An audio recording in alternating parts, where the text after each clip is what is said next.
Listo, muy bien. Entonces, después de discutir varias trivialidades fuera de video, empezamos. Eh, Como siempre, quiero recordar y fortalecer un poquito más lo último que vimos la clase pasada. Recordarán que estábamos conversando sobre crédito y dinero endógeno, ¿no? No era porque sí. Recordarán que esta discusión venía de... Ya mismo llega. No llegó. Se pasmó. Ahí está. Se demoró. Ya. Bueno, les decía, ¿no? Esta discusión viene básicamente de uno de los resultados que nosotros observamos de este modelito neo-robinsoniano, ¿no? Y era la cuestión, estaba por aquí, un poquito más abajo, estaba por acá, ya. Esta era la cuestión, ¿no? O sea, si se daba una expansión exógena de la función de inversión, ¿verdad? Digamos, aumenta el espíritu animal de las empresas. Entonces, ¿qué sucedía, no? Sucedía básicamente que la economía se expande. Claro, con el resultado paradójico de que el salario real cae, ¿no? Que esto era lo que tenemos, es lo que tenemos que corregir. Pero antes de entrar en ese detalle, vimos esta idea de que la economía se expande, crece la tasa de ganancia, crece la tasa de acumulación de capital, pero surgía la duda de, bueno, ¿y de dónde o cómo así los capitalistas pueden expandir la inversión de forma autónoma? O sea, como, como que pudieran hacerlo de la nada. ¿Se acuerdan que tuvimos ayer esa charla, ¿no? Entonces, eso nos llevó a la discusión del concepto de el crédito y el dinero endógeno, ¿no? Entonces, resumiendo bastante, recordarán que hablamos un poco sobre esta hipótesis, ¿no? De que la clase capitalista, en esencia, según lo que plantea este señor Marlin, Steve Marlin, eh, los capitalistas tienen el monopolio del crédito, ¿no? Y al tener el monopolio del crédito, pueden adaptar el crédito a sus necesidades. ¿Sí? Todo partía más o menos desde ahí, ¿no? A tal punto que esta posibilidad del sector bancario de generar crédito permitía crear poder adquisitivo, que era el punto de arranque para justificar la expansión de la inversión. O sea, básicamente desde el enfoque post-keynesiano, los capitalistas pueden decirles a los bancos, préstame tanto, y los bancos le prestan, y con eso empieza todo el proceso monetario, ¿no? De hecho, sin necesidad incluso que el banco tenga reservas, sobre todo si imaginamos una economía donde ni siquiera hay banco central, ¿no? O sea, el banco simplemente puede generar créditos que implica generar depósitos. Vimos que esa idea podía estar más o menos ya desde Marx. Marx había hablado un poco del dinero como dinero crediticio, o sea, el tema del crédito. Kalecki también hablaba de eso. Recuerden esta idea de que se puede financiar la inversión creando poder de compra, ¿sí? Y bueno, Keynes ya ponía el tema monetario en el centro, ¿no? de la discusión. El caso es que surgía esta posibilidad o esta interpretación, ¿no? De que vivimos en un sistema financiero en donde institucionalmente se ha permitido que el capitalismo, el capital, sobre todo el capitalista financiero, ¿no? Tenga la capacidad de crear poder adquisitivo de la nada o venía este terminito, ¿no? Ex nihilo, para poder usarlo en la inversión. Sí, idea que se le ocurrió o que la menciona este señor Marlin, pero que vimos que estaba en otros autores, ya desde el propio Schumpeter, ¿no? Y esto es, miren, 1912, ¿no? En donde, dejando de lado los detalles, básicamente venía lo mismo, ¿no? La creación de nuevo poder de compra de la nada, ¿ya? Eh, Miren, de hecho aquí podemos conectarle un poco con lo que estábamos conversando hace un ratito fuera de video. Eh, claro, esto de poder crear poder de compra de la nada es si es que nos limitáramos a una interpretación solo económica. Si le metemos el tema político, el tema institucional, el tema histórico, ya no están de la nada, ¿no? Porque evidentemente para poder crear poder de compra vía crédito, primero hay que tener el banco. Y no todo el mundo puede tener un banco. Entonces ya viene la cuestión de quiénes tenían bancos. Por ejemplo, en el Ecuador, ¿dónde empiezan a surgir los primeros bancos? Por un lado, los bancos asociados a la costa, ¿no? En Guayaquil por el tema de la agroexportación. También en la sierra por el tema de, o sea, era como ya saben, en Ecuador siempre hubo esta pelea entre los latifundistas de la sierra, sí, un poquito más conservadores, etcétera, y en cambio la gente que estaba más conectada a la economía mundial, ¿no? Exportadores, sí. Por eso incluso el Banco Comercial y Agrícola tenía fuertes vínculos para fomentar a estos sectores que estaban expandiéndose desde Guayaquil y en general toda la zona cacautera, ¿no? Del Ecuador, recordarán, ¿no? En fines del siglo XIX. Entonces, ¿qué sucedía? Que había fuerte vínculo entre el sector bancario y la exportación de cacao, en el caso ecuatoriano, muy concretamente, ¿no? Y es más, cuando se crea el Banco Central en Ecuador, eso también implicó peleas. implicó incluso que un Urbina, uno de los Urbina, recuerden que los Urbina eran los grandes, los top, ¿no? Se fue preso. Bueno, preso por decirlo. Lo pusieron en una embarcación ahí, casi que como una prisión flotante, ¿no? O sea, pasaron un montón de cosas históricamente, ¿no? Entonces, claro, si le vemos solo desde un enfoque economicista muy simplón, diríamos que los bancos crean poder de compra de la nada. Pero si le ponemos un toque ya más complicado, más completo, se quiere, hay factores históricos, ¿no? O sea, yo creo que aquí dan para mucho discutir quién le dio a los bancos el derecho a ser bancos, quién le dio a los bancos la propiedad de crear créditos. Vamos al caso ecuatoriano ya más reciente. Cada vez que el Banco Pichincha, el Banco de Guayaquil, o otro de estos bancos que saben que el profe les odia, pero igual tengo mis cuentas allá, toca, pues, no hay más. Pero cada vez que estos bancos dan un crédito, están creando dólares. ¿Qué les parece? A ver.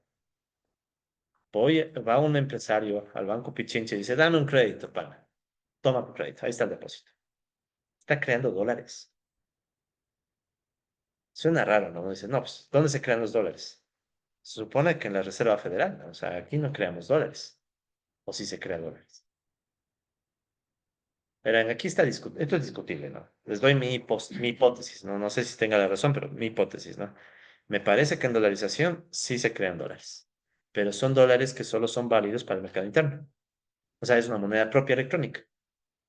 Y ni tan solo mercado interno, porque si incluso de Colombia ustedes van, ya está, ya te aceptan la tarjeta del Banco Pichincha. O sea, ya el Banco Pichincha se va expandiendo para allá. Entonces tú vas con tu tarjeta de débito y funciona igual. Entonces, crea poder de compra. Por eso es que en dolarización yo creo que los bancos privados casi, casi se vuelven un banco central. O sea, son los que manejan tasa de interés, son los que pueden manejar la oferta monetaria, este tema de definir cuántos créditos se otorgan y todo. Claro, dependiendo de la demanda también de créditos, ¿no? Pero bueno, o sea, el tema es que entonces desde el enfoque post-keynesiano hay esta posibilidad de crear poder de compra, entre comillas, de la nada, ¿no? Y de paso, ilustramos eso con lo del circuito monetario, ¿no? Quiero volver a ver esto del circuito monetario muy rápido porque tal vez se pueda ver todavía mucho más claro si le asociamos con la T contable que estábamos viendo la clase pasada, ¿no? O sea, volviendo a tener estos agentes económicos, ¿no? Empresas, bancos, hogares, y entonces pensemos en los bancos como la gente que tiene su T contable, ¿no? Activos y pasivos. ¿Ya? Entonces, en el momento que los bancos otorgan el crédito a las empresas, ¿sí? Lo primerito que nosotros decíamos la clase pasada es, muy bien, en la hoja de balance de los bancos aparece este doble registro, ¿no? El registro del crédito, que es un activo, ¿de acuerdo? Para los bancos, porque recuerden que ese crédito va a generarle intereses a favor del banco, por eso es un activo. Pero a la vez es un pasivo por el lado de los depósitos, porque el banco tiene que responder ante esos depósitos. O sea, si llega alguien y dice, dame esos depósitos, es un pasivo, ¿ya? Luego, ¿qué decíamos? Que las empresas con eso pueden pagar diferentes cosas a los hogares. Y aquí ya me jale. A ver. Voy a poner todo ya. Híjole, voy a poner en mi pizarrita. Ya, eso. Entonces, esto es solo para reforzar esta idea de cómo se crea y se puede también destruir dinero, ¿no? Activos, pasivos. Ya. Entonces, en rojo pongamos el crédito para que vaya con los mismos colores, ¿no? Entonces, crédito y el depósito. Entonces, lo que nosotros decíamos después es que este depósito, ¿verdad? Estos 100 que la empresa reciba al inicio como crédito, van a cambiar de propiedad, ¿no? O sea, al inicio, esos serían los 100 que la empresa tiene a su disposición para invertir. Luego de esos 100, podría suceder que se dividen, ¿no? O sea, de estos 100, la empresa puede utilizar, digamos, para pagar a los hogares unos 50 y paga a otras empresas otros 50, ¿no? O sea, pago a los hogares, ¿ya? Por ejemplo, salarios, y puedo estarle pagando a otros hogares rentistas que me prestaron plata previamente. E incluso puedo pagarle a otras empresas por temas de inversión en materias primas y etcétera, ¿no? Entonces, hasta ahí, ¿qué sucede? Que si ustedes se fijan, estos 100 que originalmente estaban en posesión de las empresas pasan a ser propiedad de trabajadores y de otras empresas. O sea, ya no están en propiedad de la empresa, de las empresas originales. Sin embargo, ¿qué pasa después? Que estos sectores después van y le compran a las mismas empresas y vuelve a haber propiedad de estos 100 en las empresas originales, ¿no? O sea, es como quien dice, esto tiene mucho que ver con algo que decía Henry Ford, más o menos, ¿no? Le pago bien a mis trabajadores porque mis trabajadores van a ser los que demanden mis productos. Sí, más o menos, ¿no? Palabras más, palabras menos decía eso Henry Ford, ¿no? O sea, la idea de que al trabajador hay que pagarle bien porque el trabajador es el que va a consumir esos bienes que tú mismo produces. Por tanto, al final esa plata que gastaste, entre comillas, en el trabajador, te va a volver. Y esa plata que vuelve, luego, ¿qué puede hacer la empresa? Pago el crédito y desaparece. Y al final todo queda saldado cero, cero. O sea, el banco, ¿sí? Por el tema histórico, institucional y etcétera, le hemos dado la posibilidad de a través de su balance crear dinero y destruir dinero. ¿Sí? Y de eso se trata un poco el tema del circuito monetario, ¿no? O sea, esta posibilidad de ver cómo el dinero fluye hasta que regresa a los bancos y los saldos contables otra vez quedan en cero, ¿no? Sí, entonces todo eso como para justificar la idea de que se puede crear poder de compra, ¿no? Ok, entonces eso ya vimos y de ahí venía el concepto del dinero endógeno. Recuerden que el concepto básicamente dice el dinero es endógeno porque la oferta monetaria, sí, sobre todo esta cuestión de los depósitos, ¿ya? Depende mucho de la actividad económica, ¿no? O sea, es una variable endógena, ¿ya? O sea, la cantidad de dinero que circula en la economía es endógena dependiendo de las necesidades, por ejemplo, de las empresas para financiarse la inversión, ¿sí? Entonces, esto rompe un poco con la noción de que el Banco Central antes controla el dinero, ¿no? O sea, la masa monetaria, por ejemplo. Entonces, según este enfoque, el Banco Central no controla directamente la cantidad de dinero, sino más bien la tasa de interés, ¿ya? Porque la cantidad de dinero es muy dependiente de lo que pase con el crédito. Y el crédito depende de la actividad económica. Ahora, hay un ejemplo histórico que se va en contra de esto. Hay un ejemplo histórico donde esto no es simple así, porque recordarán, el profe no es que cree plenamente en esto, ¿no? O sea, yo les estoy contando lo que dicen los poskeynesianos, lo que decía Schumpeter también, pero hay una época en donde no es tan real esto, o digamos mitad, mitad. Ustedes han oído algo ustedes han oído el término quantitative easing, quantitative easing. ¿Han oído este término? O las siglas QE, ¿les suena? Ahora ya suena menos esto. Quantitative easing es lo que los gringos hicieron, por ejemplo, para salvar un montón de bancos en la crisis financiera del 2008, 2009. La flexibilización cuantitativa. Exacto, la flexibilización cuantitativa, es lo que en inglés se les llama así, ¿no? Quantitative easing. Ya Sí, se me hiciste. sí, la flexibilización cuantitativa. ¿Y de qué se trata eso? Flexibilización cuantitativa. Es una forma elegante, sí, es una forma elegante de decir creamos plata y les entregamos, emitimos. Sí. Entonces, cuando hay cuestiones, por ejemplo, de salvataje bancario, ahí el Banco Central se olvida del control de la tasa de interés. ¿Y qué hace el Banco Central? Crea dinero y mete a las cuentas, ¿sí? Entonces, en Ecuador pasó, ¿no? Y por eso es que el Sucre se fue al demonio, o sea, le licuaron, le licuaron. O sea, ustedes creo que no tienen, o sea, sí había unos que habían usado Sucres aquí, ¿no? ¿Se acuerdan cómo fue el cambio? El tipo de cambio, ¿no se acuerdan? Era desesperante, uno veía las noticias y era a la semana, después a los días. La gente desesperaba por encontrar dólares, ¿no? O sea, ¿dónde, oye, cuánto? O sea, en algunos lados era 14, en otros a 20, otros a 25, en otros a 30.000, ¿no? Sucres por dólar. O sea, era un caos monetario. Pero en parte era porque el Banco Central dijo, no, aquí vamos a emitir dinero, sucres, y con eso inyectábamos a los bancos y después los bancos que hacían con esos sucres entregaban a la gente. Pero claro, o sea, era bonita, ¿no? Los bancos tenían pasivos en sucres y claro, devolvían a la gente en sucres, pero ¿qué pasaba? Que el sucre se iba devaluando espantosamente.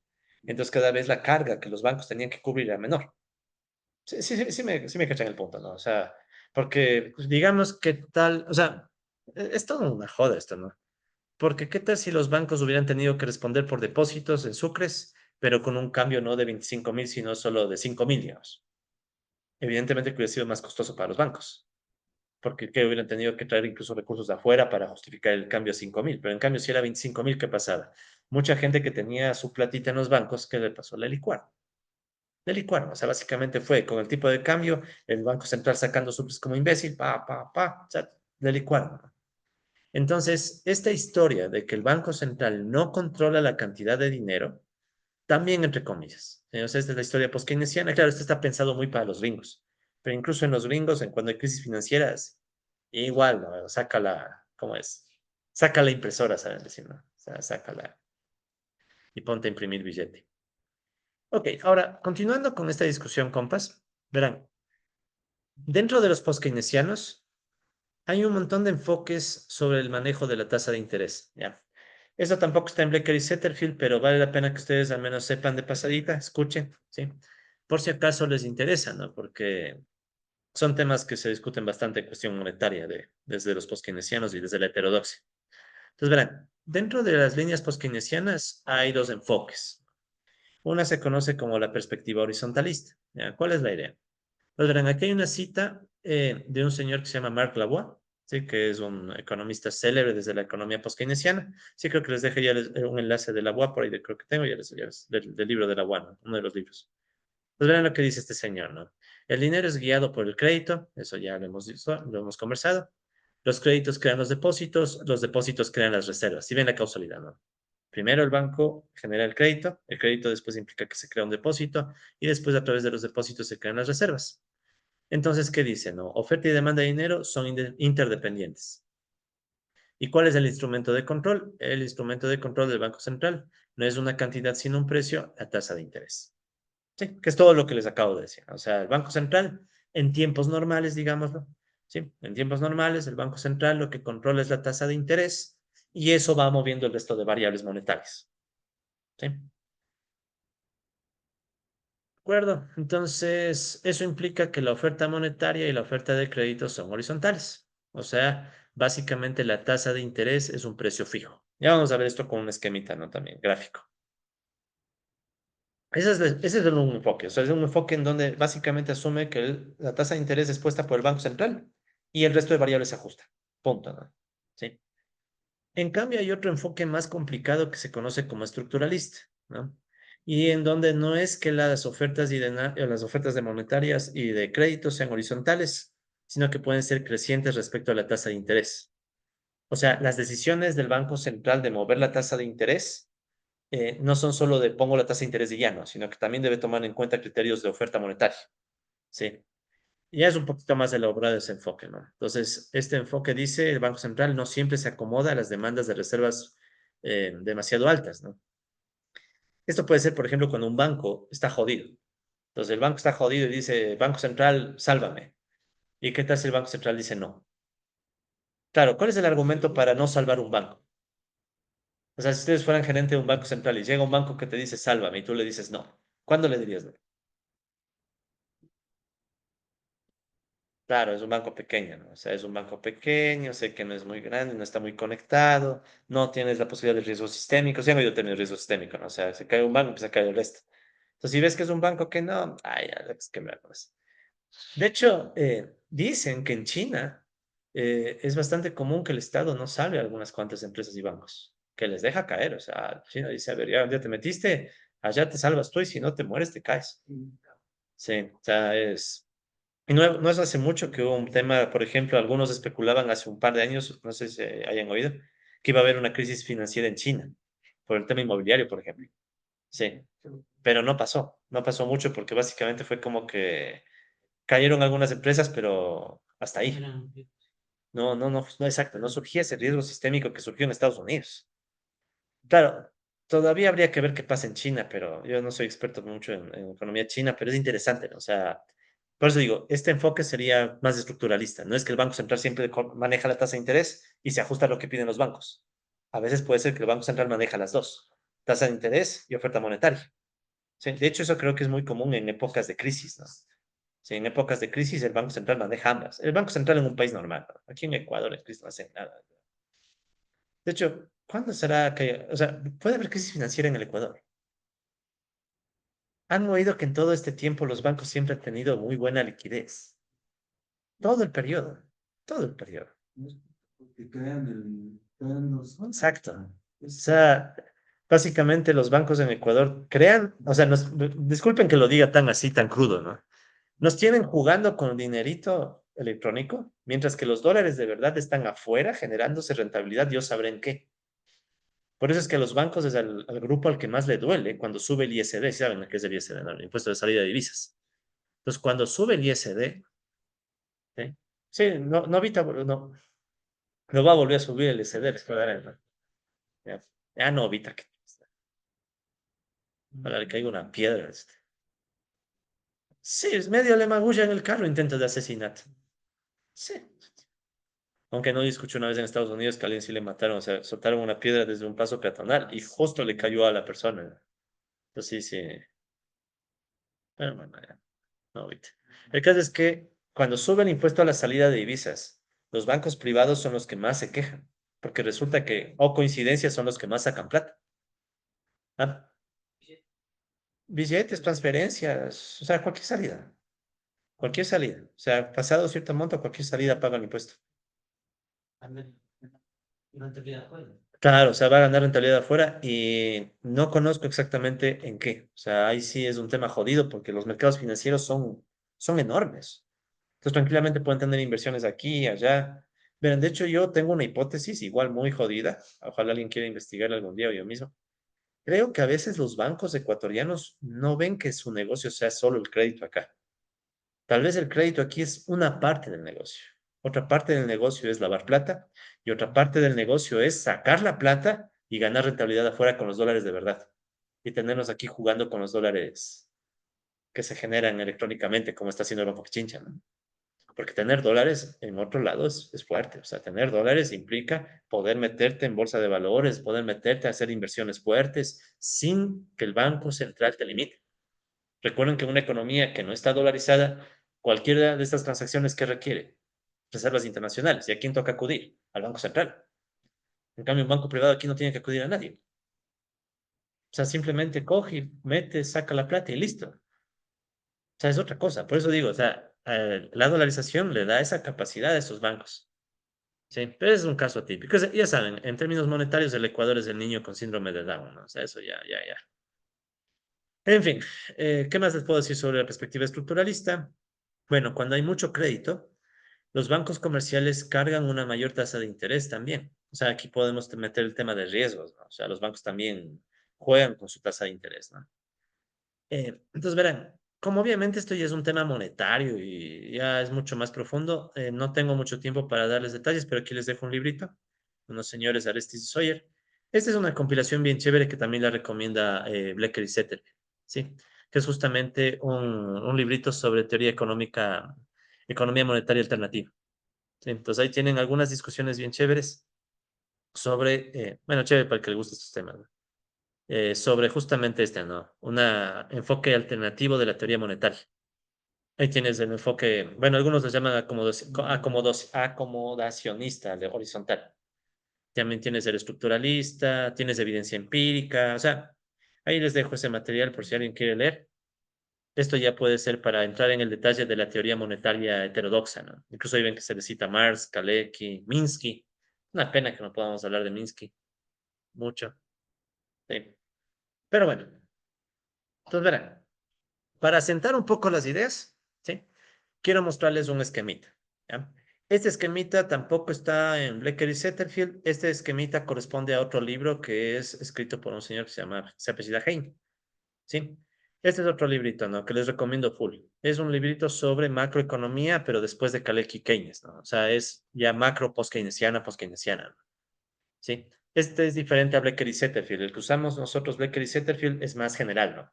Este, en cambio, ya es macro post-keynesiana, en donde se mete a discutir muchos temas de teoría monetaria, dinero endógeno, etcétera, ¿no? Ya, déjenme ponerles. De hecho, verán, aquí justamente ustedes pueden ver una discusión más profunda. ¿Se acuerdan que yo les mostré unas citas de Marx, Kalecki y Keynes? En este librito se profundiza más, ¿no? Sobre estos autores. También se habla sobre el circuito monetario. O sea, aquí están muchos más detalles de los que hemos visto en clase. Solo quiero de este librito este esquema, ¿verdad? Entonces, verán, vamos a suponer un esquema horizontalista, ya para hacerlo fácil. Es el enfoque más entendible. Entonces, ¿cómo funciona esto del dinero endógeno? Empecemos por el Banco Central. Entonces, digamos que el Banco Central pone una tasa de interés interbancaria en el mercado monetario. ¿Qué significa? Esta tasa de interés se va a aplicar a los bancos privados que tengan reservas en el Banco Central.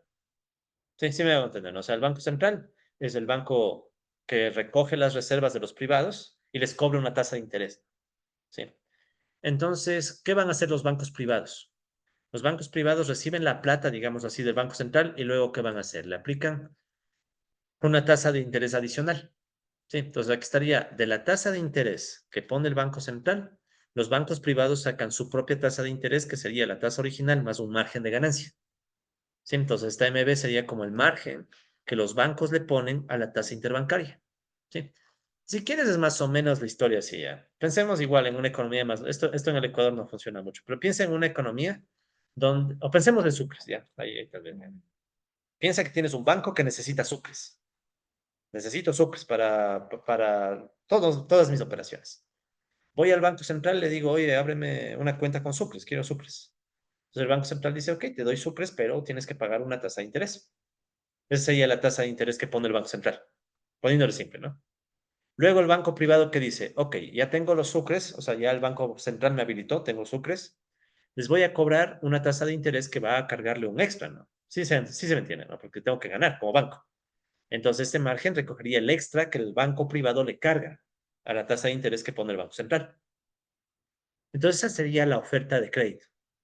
¿Sí? Entonces, el banco privado dice, yo puedo ofrecer la cantidad que quiera. Uno dirá, pero no, solo puedes ofrecer lo que te dé el Banco Central. Pero el Banco Central está obligado a darme la cantidad que yo quiera. Porque si no, riesgo sistémico, riesgo financiero y todo. Entonces, en este enfoque, el banco privado puede dar cualquier cantidad de crédito, si ven que en este está el crédito, ¿no? Puede dar cualquier cantidad de crédito a esa tasa de interés. Luego tienes, entonces arrojas la oferta de crédito, ¿no? Luego tienes algo que se conoce como demanda de crédito nocional. Esta es la demanda de crédito de los hogares y de las empresas sin tomar en cuenta asimetría de información. ¿Por qué hay asimetría de información al otorgar un crédito? ¿Qué pasa con la asimetría de información? ¿Se acuerdan? Un poco de esto lo discute Stiglitz. Una cosa es que las empresas, pensemos solo en empresas, ¿ya? Una cosa es que las empresas quieran demandar crédito, ¿ya? ¿De acuerdo? Incluso, ¿por qué esta curva de demanda tiene esta pendiente negativa? Porque obviamente si le cobran más tasa de interés, ¿qué sucederá con el crédito demandado? Va bajando, ¿no? Sí lo ven, o sea, menos crédito si es que te suben la tasa de interés, ¿sí? O sea, más crédito en cambio si baja, ¿no? Si me bajan la tasa de interés, yo como empresa quiero más créditos. Pero ojo, esta es la demanda nocional, o sea, nocional significa es la demanda que quisieran las empresas. El problema es que recuerden que en el mercado crediticio, como menciona Stiglitz, hay asimetrías de información. ¿Quién sabe más de un cliente en el momento que hay una transacción bancaria? Un crédito. No. El cliente. O sea, yo como cliente sé lo que me pasa a mí. En cambio, el banco no sabe toda la información sobre lo que me pasa a mí. Sí, por ejemplo, yo soy un cliente. Digamos que justo para pedir un crédito voy internado, bien chévere, así. Digo que soy familia de no sé quién y meto toda la labia del caso, ¿no? Así ya, todo pintón, ya. Imagina que este eres tú pintón, ¿ya? Y vas al banco. Entonces, ¿qué sucede? Tú, tú le puedes presentar al banco la mejor imagen que quieras, ¿verdad? Y te toca, ¿no? Porque tienes que generar una imagen y tienes que brindarle cierta confianza para que el banco te preste. Pero quién sabe si detrás de esa imagen, fucha, resulta que tu empresa está a punto de quebrar ahí.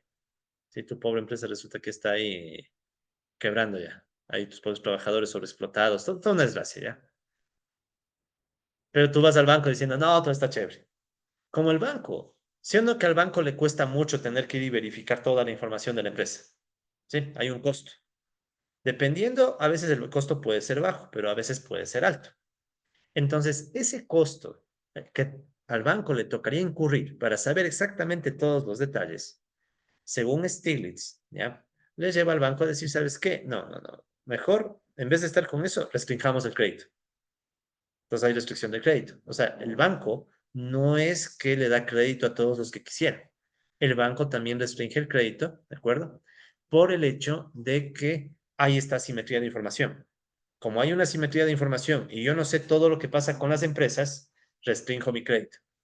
Restringo mi crédito solo a aquellas empresas en donde para mí es viable verificar que en efecto me van a cumplir, me van a pagar. ¿Sí? Entonces ahí viene en cambio la demanda efectiva de crédito. Entonces sí me cachan estos conceptos, ¿no? La demanda nocional es lo que quisieran todas las empresas. La demanda efectiva ya toma en cuenta la restricción al crédito que hacen los bancos por la simetría de información. ¿Sí? Entonces los bancos dicen, o sea, sí, da confianza y todo, pero por política restringimos el crédito a que tenga mínimo tantas garantías. Tal vez no necesitan tantas, pero el banco te pone a veces garantías de más. Entonces, ¿para qué hace eso el banco? Para estar seguro y con eso tener que evitarse los costos de darle crédito a alguien que no pueda pagar. En tiempos normales, ¿no? Porque, o sea, sí, sí, creo que hablamos alguna vez de los créditos ninja y créditos subprime, ¿se acuerdan? ¿No? La crisis financiera. Entonces, ahí que hicieron los bancos, es como que relajaron y empezaron a dar más crédito. O sea, es como quien dice la demanda efectiva se acercó a la nocional, o sea, la demanda que los hogares quisieran o las empresas quisieran. ¿Ya? Ok, pero bueno, ese tema es más para decir que los bancos no solo tienen el poder de poner la tasa de interés, sino que los bancos pueden influenciar en quién mismo puede demandar un crédito. O sea, pregunto, ¿un hogar pobre necesita crédito? Pobre, pero pobre, así paupérrimo, que se muere de hambre. ¿Necesita crédito o no? Obvio, o sea, tiene que comer y ni siquiera crédito, había que darle un bono y todo. Ya, pero pensemos como banqueros. ¿Sí o no que sus hogares necesitarían crédito? ¿Por qué no se les da crédito rápido? Eso, no van a poder pagar. Entonces ya directamente, el hogar pobre, ¿dónde estaría? ¿En la demanda nacional o en la demanda efectiva? En la demanda nacional, o sea, esa gente pobre que diga, no, pues yo cogería el crédito con gusto. El banco dice, ni se acerque a la oficina, ni entre, sí, ni entre. No, en serio, o sea, si vas a pedir un crédito, te toca ir medio pintón, medio peinadito, medio arreglado. Ahora, bueno, depende, porque hay microcréditos que cada vez los bancos como que sueltan. Sí, o sea, hay microcréditos, claro, o sea, cooperativas, los mismos bancos de últimamente, ¿no? O sea, microcréditos que eso sí te los dan disque fácil, ¿no? Pero te cobran peor que chulquero o peor que usurero, ¿no? Sí, o te piden unas garantías medias idiotas, ¿no? Sí, entonces, claro, esas ya son variantes, pero digamos que en el juego global, los bancos controlan, o sea, ellos pueden decidir a quién doy crédito, a quién no.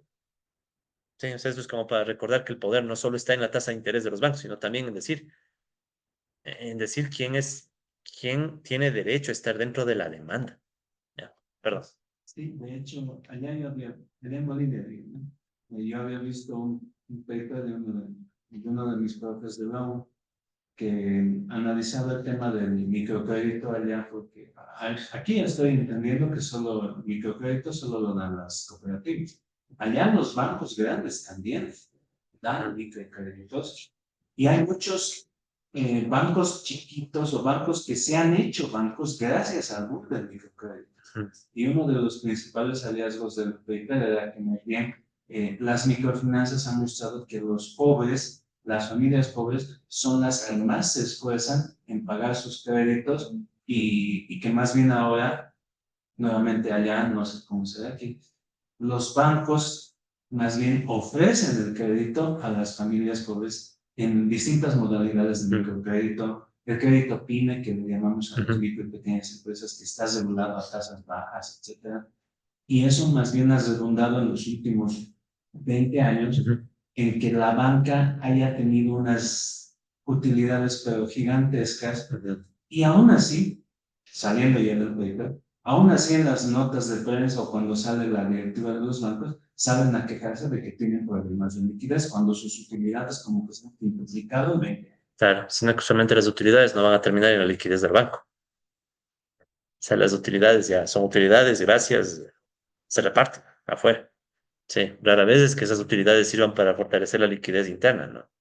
Sí, si uno se quisiera inspirar, podría legalmente decir mínimo tanto debería reinvertirse, ¿no? Si uno quisiera ponerse socialista, digamos. No, no es socialista, pero ¿Viste el tema? claro. Una parte de la cartera tiene que ser a estos sectores de créditos del... No, no, sí, o sea, no es invento, o sea, por eso digo, o sea, una parte se podría mantener aquí, pero eso allá, ¿no? Acá. Por eso les digo que en el Ecuador, no sé si para los bancos el crédito masivo sea siempre el negocio, porque de que si quisieran podrían, o sea, se podría otorgar full crédito a full gente que necesita micro, sin poner esas tasas ridículas y seguramente no les iría tan mal. Sí, sino que, como les digo, hay otro negocio que es más rentable, que es coger los dólares y ponerse a hacer tonteras con los dólares. O sea, es otra cosa, ¿no? Pero bueno, el caso es que estamos de acuerdo. Entonces, ese mercado bancario tiene una oferta bancaria, oferta, perdón, de crédito, definida por la tasa de interés, y una demanda que está afectada por la restricción al crédito, ¿no? Entonces, llegas a definir la tasa de interés, pero esa ya es la tasa de interés del crédito, ¿no? Y esa tasa de interés, ¿a dónde va a llevarse? Va a llevarte a la creación de depósitos. Porque entonces, digamos, esta tasa de interés, ¿verdad? Define que se necesita o se va a demandar tanto crédito, los bancos dicen, ok, debo dar esta cantidad de crédito, e inmediatamente, así como doy esta cantidad de crédito, también viene esta cantidad de depósitos. ¿Sí? En este caso estoy asumiendo, bueno, lo mismo que hace el señor Hein, una línea de 45 grados para indicar que es proporcional, ¿no? La misma cantidad de crédito es igual a la de depósitos. ¿Ya? ¿De acuerdo? Entonces, por cada crédito otorgado se crea un depósito. ¿Sí? ¿Ya? Ahora, Eso coincide con que nadie se queda con el dinero. ¿cómo nadie se queda con el dinero? A ver. Ah, ya, sí. O sea, estamos pensando en un esquema donde no hay, exacto, no hay atesoramiento ni hay una preferencia por el efectivo. Sí, sino que es toda una economía con un sistema bancario súper desarrollado, ¿no? Estados Unidos, Europa. Ya les voy a mostrar un modelo para Ecuador. Ya les voy a mostrar, tranquilo, ya. Pero estamos de acuerdo que ya, supongamos aquí que se genera esto y que por cada crédito un depósito, ¿ya? Ahora, tomen en cuenta que en estos depósitos, ¿sí? De estos depósitos, el Banco Central puede exigir reservas. Exige, no es que puede exigir reservas. Entonces, ahí uno puede plantearse una ecuacióncita en donde dice, ok, el monto de reservas va a ser proporcional a los depósitos, ¿sí? Y ahí el Banco Central, ¿de acuerdo? Según cuántas reservas se requieren, en sus balances crea el dinero para cerrar las cuentas, ¿sí? ¿Sí? Entonces ahí pueden ver cómo pasa de los depósitos a las reservas y se cierra el círculo. O sea, en este enfoque, ¿por qué se llama horizontalista? El Banco Central pone la tasa de interés y luego de forma endógena tiene que ajustar sus reservas a los requerimientos de los bancos. ¿Sí ven? Entonces, ¿cuál es la parte exógena? La variable exógena aquí sería la tasa de interés. Es la parte exógena. Y en cambio, ¿cuál es la parte endógena? La parte endógena es toda esta parte de creación de dinero del Banco Central, ¿verdad? ¿Sí? Que es la que justifica, o sea, básicamente justifica las reservas monetarias, que son las que respaldarían a los depósitos. Y así se completa el ciclo. Sí lo ven, ¿no? Entonces, esa es la idea del dinero endógeno en la versión horizontalista. ¿Sí? Repito, en tiempos normales, ¿no? Porque en tiempos anormales el esquemita se daña y se complica más. Y en países normales. Ahora, en Ecuador, ¿cómo funciona? Yo ya les mostré una vez este artículo, pero no está de más volverles a mostrar. Este profe de compa Misaglia, profe. Ahí está. No, este. Sí. Capaz que debería ponerles, ya les voy a poner un enlace a este artículo, ¿no? Este, recuerden, ya les mencioné antes, era un artículo en donde se hace algo parecido a este esquemita, pero para el Ecuador, ¿no? Bueno, no para el Ecuador, sino para una economía dolarizada, nomás. ¿Ya? Sí, entonces, sí, creo que les mostré. Sí, entonces, este es el enfoque kalekiano, keynesiano, o sea, post-keynesiano, pero para una economía dolarizada. Entonces, verán, sin aburrirles ni entrar en los detalles, porque esto ya se sale de nuestro curso, pero básicamente en una economía dolarizada, según lo que él plantea, ¿sí? Eh, lo que hay que tomar en cuenta es la preferencia por el efectivo, preference of cash, ¿sí? Entonces, este es el tema nuevo, ¿no? Ya para una economía dolarizada, hay que tomar en cuenta que la gente no solo quiere depósitos, sino que también puede requerir cash, efectivo, ¿sí? El billete, ¿ya? Tema que no es importante en otras economías, ¿no? O sea, vas a otros países y no les interesa, les da lo mismo tener un depósito, o sea, son indiferentes a un depósito o un billete. A veces incluso el billete es menos preferido. Se prefiere el depósito para tú poder pagar en línea. En cambio, en el Ecuador, a ver, ¿qué prefieren? $1,000 en la cooperativa, Dios sabrá qué, o $1,000 en efectivo, en cash. Cash, ¿verdad? Así. Tantos disonantes, que suene, digo. Eso. Y eso más dólar, ¿no? O sea, el dólar en sí mismo tiene. ¿Cuánto tiempo viene aquí, está allá en Ecuador, compa? Ah, un año. ¿Cómo percibió esa primera recibir dólares, manejar dólares? ¿Qué le parecía?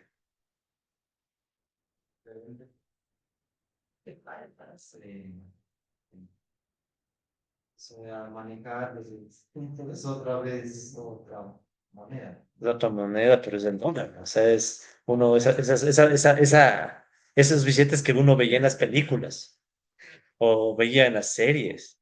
Los que somos ya más vieja escuela, ¿no? Porque antes aquí uno usaba su cresita y veías el último que se le vio fue Eloy Alfaro, ¿no? Lo veías a Eloy Alfaro y compañía. Pero en cambio te salía John F. Kennedy en la moneda de 50 centavos. Wash. La Pocahontas, ¿cómo es la de $1? No, no es Pocahontas, no sé cómo será. Ya mismo sale Donald Trump, creo. Sí, sí, en serio. En la de dólar. Dicen que quieren sacar a Donald Trump en la de dólar. Sí, veamos si es capaz y lo hacen, ¿no? Después de que le den el Nobel de la Paz. Como Obama. Sí, no. Estados Unidos bombardeando Siria y a Obama le dieron nomás el Nobel de la Paz. Gringos, hijos de puta también. O sea, que no me den la visa. Total, ya subió el precio de la visa. Sí, 450 creo que está para turista. Y 100.000 para la profesional. 100.000, ¿no? 100.000. Sí, para el profesional, $100.000. Sí, la visa. Donald Trump, Sí. porque justo cuando llegaron a seguir y llegaron, Ujú. les dijeron eso, acaba de ser aceptado esto, no sabían qué hacer, ¿no? No, esos temas migratorios y de las visas son todo un lío. Pucha, no, no. Una vez que yo viajé a un país del X, no me daban la visa sino el día anterior y eso más era una carta para que me den la visa en migración. Sea, yo llegaba al país X y decían, a ver, la carta, ya, entonces nuestro dictador la acepta que usted esté aquí, listo, firmado, ya, visado. Bueno, por decirlo, no, no. Presidente militar, ya, el presidente militar. El profe ha vivido más cosas de las que parece. En fin, algo así. En fin, En una pasa algo interesante. gracias. Cuando uno lleva a cambiar los dólares en Lima, Ya.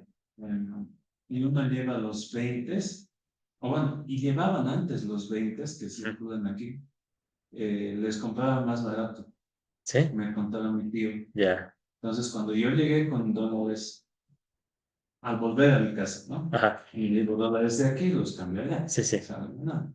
Entonces, me decía el tío, pero te van a comprar más barato los dólares ecuatorianos, valen menos. Ya. Y no, yo había tomado la precaución de coger de mi cooperativa, por favor, denme 100, no me dé 20. Pero en cambio mover 100 aquí es jodido. Sí, sí. Es la paradoja. Yo ya casi no he visto 50. No, digo, pero yo casi ya no he visto el billete, digo, de 50 circulando. Poquito. El de 100. Sí, yo me he ido hacia Bolivia con eso. Sí, más bien si aquí llega con unos cuantos de a 100. Chuta, ya le pone el ojo la chapería. Claro, pero vamos a un Supermaxi, a un centro comercial a pagar con uno de 100. Depende. Claro, no, no, sí, sí, sí. Sí, sí. Vivo en este país algunos años, sí, sí, sé eso, sí. Sino que, no, pero no, no, o sea, lo que yo voy es el tema de que el dólar, ¿no? Ya para no desviarme mucho, el tema del dólar. O sea, el dólar, manejar los dólares, o sea, los primeros, no sé si se acuerdan, o si vivían en esa época, si aún existían o estaban en proceso de ensamblaje, pero eh, ese año que hubo el cambio, el 2000, porque recuerden que fue paulatino, no fue inmediato. O sea, sale Maguada a declarar la dolarización, después le tumban a la semana, pero la dolarización siguió. O sea, por más que se cayó el presidente y toda la dolarización siguió, ¿no? Y fue paulatina hasta septiembre de ese año. Entonces, de a poco se iba cambiando los dólares. Entonces, claro, los primeros días que uno cogía esa moneda, y era la moneda que uno veía en la tele, la moneda que veía en las películas, y ahora uno ya le tenía esa moneda que todo el mundo quería comprar como loco antecitos de la dolarización, entre comillas todo el mundo, ¿no? Entonces, el que tenía, porque también el que no tenía nada, si se supo esos dólares, era lo mismo. Pero claro, o sea, era todo un evento. Claro, entonces desde ahí nació la costumbre de todo un dólar. ¿Ah? El dólares, claro, desde ahí, porque ahora sí se fijan hasta ahora, ¿no? 25 años después tú vas a comprar todo y siempre es la funda de esto a un dólar, la funda de esto a un dólar, las papas tanto, tantas cebollas tanto dólar, dólar, dólar. Claro, exacto, o sea, no se percibe como cambio en precio, sino de cantidad, ¿no? O sea, compras el dólar de cebolla, pagas el mismo dólar, pero obviamente cambia la cantidad de cebolla, ¿no? Pero ya no le percibes como un cambio del precio de la cebolla, sino que es como una forma media rara, ¿no? O sea, todo es dólar. Y eso pasó con eso, porque tener la moneda de dólar era toda una novedad, el billete, porque ni siquiera llegó la moneda, primero llegaron los billetes, después vinieron las monedas. Sí, pues está una historia ahí. Una historia. De hecho, el Ecuador se acordarán que sacaba y hasta ahora saca las monedas de un centavo. Bueno, sacaba más. El un centavo. Resulta que era más caro sacar el un centavo, acuñar el un centavo, que importar el centavo de dólar gringo. Por eso es que no encuentras la moneda de centavo acuñada en Ecuador. Y otra cosa más, y de ahí continuamos. ¿Centavos de qué son? No digo cobre. O sea, ¿cuál es la denominación, digo? Vean la moneda, dice centavo de dólar. Sí dice, sáquenle, dice dólar. Dice dólar. Ecuatoriana, por si acaso, no la gringa, güey. Déjenme ver si tengo una moneda yo mismo. Dice dólar. Dice un centavo, pero ¿de qué? Nunca se han fijado. Tomen una monedita de acuñada nacionalmente, ¿no? Y dice dólar. Ah, disculpará, pura gringa. Ya quisiera tener esa suerte, la pura gringa.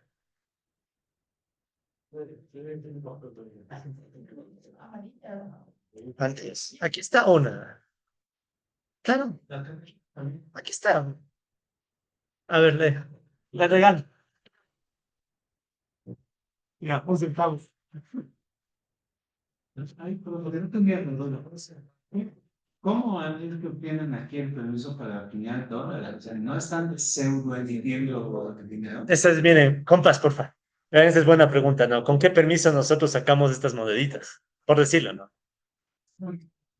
Claro, es emisión, pero no es dólar. En ningún lado dice dólar, no es dólar. Va a ir con esto a Estados Unidos para...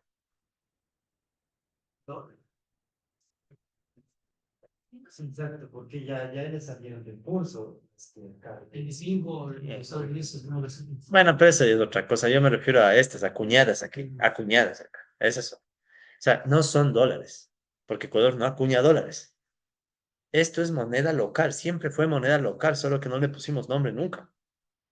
Nunca le pusimos dólar. Nada. Si ven, no dice nada. Claro, y eso es lo interesante, miren. Fueron tan hábiles durante la dolarización que se nos vendió la idea de que esto es 5 centavos y punto. Y nunca nadie se puso a reflexionar de que no, pues, los 5 centavos de qué, de dólar no puede ser, porque solo la Reserva Federal saca dólares. Desde el inicio teníamos moneda propia acá, solo que fraccionaria. Desde el inicio. Sí, no, o sea, el tema monetario es bien interesante porque ahí entran las cuestiones de poder, ¿no? O sea, ¿cómo alguien te puede vender 5 centavos de nada?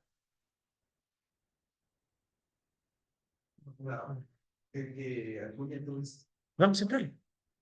Claro, el Banco Central acuña esto. Ahí dice Banco Central, véanle. Pero no creo que Ahí acuñen. dice. Las casas acuñadoras son internacionales. Los bancos centrales son La maquinaria que quedó aquí de la época. Si ustedes ven, ahí dice Banco Central del Ecuador. Hay años usando este nombre. Las gringas, sí, sí, como ustedes solo gringas, ya, bueno. Yo me viviendo en Ligrado, todas las monedas son dólares. ¿Y por qué ahí sale por el y las monedas? Ajá. Y yo decía, están haciendo trampa con la dolarización. Claro, Que sí emiten. claro.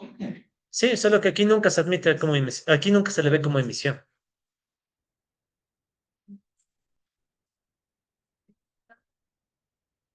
Ujú. Albert Spencer. Sí, sí. Miguel Unazo. Siempre. Aquí se dice República del Ecuador, tránsito a y esto tampoco dice de dólar. Nunca, ninguna. Ninguna. Y ustedes de cualquier ¿Qué? incluso. Ah, no, no, dale nomás. Sí, sí. Estoy regalando centavos. ¿Cómo no le voy a regalar un centavo? Me dio hasta pena, ¿cómo no va a regalar un centavo? Están haciendo tan. Sí, pues. Sí. Siempre se emitió moneda. Siempre. Solo que, claro, otra cosa, el volumen es muy pequeño versus la masa monetaria. O sea, eso sí, ¿no? O sea, el volumen es pequeño, pero es emisión. Por eso mismo digo, cuando los bancos crean depósitos, es la misma idea, ¿no? Cuando el banco crea un depósito aquí en Ecuador, lo denomina en dólares, pero en realidad es la moneda que se usa acá. O sea, no es más. O sea, es eso. O al menos esa es mi interpretación, ¿no? Ahora, si no me creen, pueden preguntarle a mí más, bueno, 5 centavos de qué, y no les van a responder. Es que no podemos. De hecho, verán, cuando el Ecuador dolariza, y con esto acabo, porque si no, no avanza. El Ecuador dolarizó, no le dijo nada a la Reserva Federal. O sea, nunca se le avisó. O sea, simplemente se dolarizó y punto. Sí, esto les digo, yo una vez, hace años, estaba dando una conferencia en la San Francisco, bueno, como es en el Paseo San Francisco, porque ahí también tienen auditorio y aulas, en el centro comercial. Y claro, me acuerdo que alguien del público que pertenecía al Banco Central en ese entonces salió y se levantó y dijo, no, si esto fue una medida soberana, ni la Reserva Federal sabía que íbamos a dolarizar, ni le preguntamos. Y no le importaba tampoco, le daba lo mismo, era como decía, este país X decidió dolarizar, problema de ellos. Sí, sobre eso se cuenta que Gustavo Noboa Ujú, y quedó cargo del gobierno. ujú, Claro, nos dejamos de empresa que él tenía que asumir y preguntó al equipo económico, a ver, ¿qué hacemos sobre la dolarización? ujú. Y el hecho de que nadie dijo nada, no tuvo idea de Nadie hizo nada. quizás no fue tomado con la seguridad de precio. No, no sé, sí, es que había grupos que estaban a favor de la dolarización, o sea, había grupos de poder que estaban presionando. Sí, sino más bien, No, de todo, de todo. Sí, sí, sí. Sí, pero es que trato nunca de hablar de esto con el Marco. sí, pero Con los años la gente se pone más tosuda. Entonces, no. pero creo que el sistema de polarización, Claro, no estuvo entre los que se implementó la de Bucaram y después, claro, desde hace años. Sí, pero, a ver, ¿qué les digo? ¿Por qué solo Ecuador y El Salvador? Panamá no cuenta, Panamá siempre nació así, o sea, ya Panamá ya. Pero ¿por qué solo Ecuador y El Salvador? Maravillosos, genios. Tan genios que nadie más hace, somos nosotros. Ni Venezuela se atreve a una dolarización oficial. Oficial. Ni Venezuela. O sea, somos genios de aquí, genios. Sí, sí, los down, somos down. En temas monetarios somos down. Sí. Somos down en temas monetarios. Y Sí. Argentina estaba al cita con la carta de milicia, tío, o sea, No creo, no creo, no creo. cuando se devolvió O sea, claro, la idea de Bocaram era copiar a Argentina y incluso le trajeron aquí mismo a Carvalho y a compañía para que traten de hacerlo parecido. Pero no creo que Argentina estuvo en eso porque, no sé, o sea, yo creo que en Argentina están más conscientes de lo que implicaba la dolarización. Entonces era como, primero veamos en países pequeños qué pasa. Por eso es que tenía mucho interés de acelerar y que, de hecho, la hipótesis de Carvalho y otros era, esto va a ser un efecto dominó. Empieza en Ecuador, después El Salvador y después ta, ta, ta, ta, ta, ta. Esa era más o menos la idea. O sea, yo creo que hubiera sido más fácil esperar que otros países pequeños se dolaricen y de ahí los grandes. Porque que se dolariza Argentina, Brasil o México, pueden mover todito. Entonces yo creo que se hubieran esperado. Yo sinceramente creo que Argentina estaba en esas, pero se hubieran esperado. Nada, nada que bloqueen, ahora nada. Nos vieron la cara, o sea, sí, dolariza, el resto va a dolarizar, dolariza, dolariza. Sí, nosotros metidotes ahí nos dolarizamos y después y el resto. No, solito. Debe saber, no hay nadie. Sí. Sí, sí, ya les dije, o sea, Todo lo que cuenta del tipo de cambio que cambia de la mañana para la tarde, nosotros también lo hemos claro, pasado, ¿sí? y con hiperinflación, o sea, no era, Y salimos. y salió, o sea, ya está vivo, miren, el compa está vivo aquí, sobrevivió, hay vida después de la hiperinflación, sí. Pero Bueno, compas, la gente se queda con una sensación terrible de la inflación. no sé, sí, sí, Creo sí, que le llaman histérisis, histerisis. el tema de que apenas sube un poquito, ya, Bueno, eso es histeria, pues, sí. No, eso es histeria, casi. Sí, no, histéresis, ya que hablamos de esto, ¿no? A ver. Por cierto, inflación sería P gorro, ¿no? ¿Están de acuerdo? Sí, tasa de variación de precios. Ya, la histéresis es un concepto en donde más o menos lo que se piensa es que tienes la inflación, ¿de acuerdo? Hay algún shock y después se queda. Eso es histéresis. O sea, la histéresis es cuando tienes una variable económica que luego de un shock no regresa a un nivel inicial, ¿verdad? Si es que sube el precio, porque según el INEC más bien bajó el precio de la inflación. ¿Del? Del diésel, sí, sí. Ese puede ser un ejemplo. ¿No? El precio del diésel está a un nivel, boom, se le hace un cambio y se queda en un nivel más alto. Eso es un ejemplo de histéresis. Sí. Entonces, en inflación también puede haber histéresis, ¿no? Periodos en donde un shock hace que la gente se quede esperando inflación alta y se queda la inflación alta. Sí, sí, sí. Pero bueno, bien, compas, para ir cerrando el tema monetario y continuar, por favor. Si bien es que el tema monetario es, ¿sí? Ahora verán, claro, todo lo que les he dicho, todo este temita de el dinero endógeno, esquemas horizontalistas y todo, ¿qué tan real es, no? Porque verán, todo lo que les he dicho es un esquema teórico, ¿no? Ahora, claro, uno podría plantearse, ¿es real o no es real?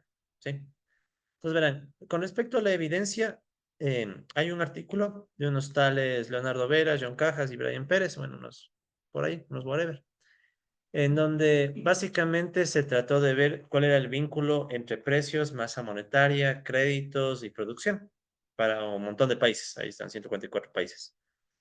Se utilizó algo llamado vectores autorregresivos en panel bar econométrico. Entonces verán, aquí está el artículo, ¿sí? Para los que deseen, esto sí es lectura obviamente opcional, no es obligatoria. Pero aquí está hecho un resumen incluso de los enfoques post-keynesianos de la moneda. O sea, lo que les mencioné, pero con un poco más de detalle y más literatura, por si quieren profundizar, pero sin tener que leerse todo un libro. Además, este artículo también tiene una revisión de varios trabajos econométricos, empíricos. Eso estaba por acá, la lista de trabajos. Ahí está toda la lista de trabajos. Por acá estaba. Sí, aquí está toda la lista de literatura, por si quieren averiguar más detalles sobre el tema monetario, ¿de acuerdo? Eh, Entonces, esto ya se puede investigar con más calma, ¿no? O sea, es un tema en investigación y todavía no hay una respuesta definitiva. ¿Qué tan endógena es la moneda? Sí, entonces, les invito a leer ese artículo, que repito, ya esto es opcional. Pero un resultado que encontramos es que parece ser que la cuestión es más complicada. O sea, en varios países, ya cogiendo los datos, parece ser que hay una interacción entre múltiples variables, o sea, masa monetaria, precio. O sea, no es como que el Banco Central pone una tasa de interés y secuencialmente responden las variables. Es más bien como que hay una simultaneidad, ¿no? O sea, se pone la tasa de interés, se mueve la masa monetaria, pero también se mueve el PIB, también se mueve el tema de los créditos, se mueve todo. Se mueve la inflación. Entonces, como que esto se parece más a lo que plantean los autores estructuralistas. O sea, que hay una estructura más complicada de por medio. ¿Sí? Pero no les quiero complicar más en el tema monetario. Como les digo, esto ya se sale un poco de lo del curso, pero les dejo como curiosidad, vaya a ser que alguien quiera meterse aún más en los detalles. Y como ven, es un tema en discusión todavía, ¿no? Y tengo una pregunta, y el tema del el enfoque del dinero endógeno, ¿cuán compatible o cuán peleado está con el enfoque de la neutralidad del dinero? Buena pregunta. De hecho, alguna vez justamente hicimos con unos compas una investigación para Ecuador de neutralidad del dinero. Porque, ¿cuál es la idea básica, no? O sea, que por más que se expanda la oferta monetaria, a largo plazo la economía no crece, sino que se queda ahí, ¿no? Entonces, en el Ecuador pasa una cuestión muy peculiar y es que crece la masa monetaria, la oferta monetaria, crecen depósitos y todo, pero la economía muestra ciertos síntomas de estancamiento. Sí, o sea, como que uno dice, bueno, y claro, en el Ecuador, mucha liquidez depende de deuda externa por dolarizados. Entonces, ¿qué pasa? El Ecuador desde el año 2015 en adelante, bueno, desde el año 2000, digamos 2015, 14, 15, ya empezó a tener problemas de deuda, empezó a acumular full deuda. Pues la pregunta era, si en dolarización la deuda se vuelve liquidez, ¿esa liquidez genera o no genera efectos reales a largo plazo? Entonces es como que la neutralidad monetaria en dolarización se vuelve un poco rara, ¿no? Y más aún en dinero endógeno. Entonces, yo creo que sí podría ser compatible, pero es difícil. Muchos autores post-keynesianos no están muy de acuerdo. O sea, dirían que si el dinero y la demanda efectiva afectan a largo plazo, entonces se esperaría que la expansión monetaria tenga efectos reales de largo plazo y por tanto no tendría que haber neutralidad. Pero igual es un tema en discusión, ¿no? Este, ahí sí, como esta sí fue una pregunta ya muy, muy concreta, ¿no? Disculparán, ¿no? O sea, siempre yo mismo, pero... Entonces ahí sí, compa, le invito a ver este artículo que justamente sacamos con estos de un tal John Caja, sí, sí, ya. Sí. No, es que este tema es interesante, verán. Lo que pasa es que esto lo planteó Milton Friedman y otros, ¿no? De la neutralidad del dinero. El hecho de que por más que expandas la masa monetaria a largo plazo, la economía no va a crecer porque es un tema monetario y el tema monetario es neutral frente a la economía real. Esa es, digamos, parte de la visión monetarista, que a largo plazo crea la cantidad de dinero que quieras, la economía no va a crecer. Y en el Ecuador, es ahí, por ejemplo, verán, ahí hicimos, esto fue con unos compas, de hecho fueron exalumnos míos de la Central, que hicimos un artículo de esto usando, aquí en cambio usamos un modelo BEC con corrección de error para ver cointegración, o sea, relación de largo plazo.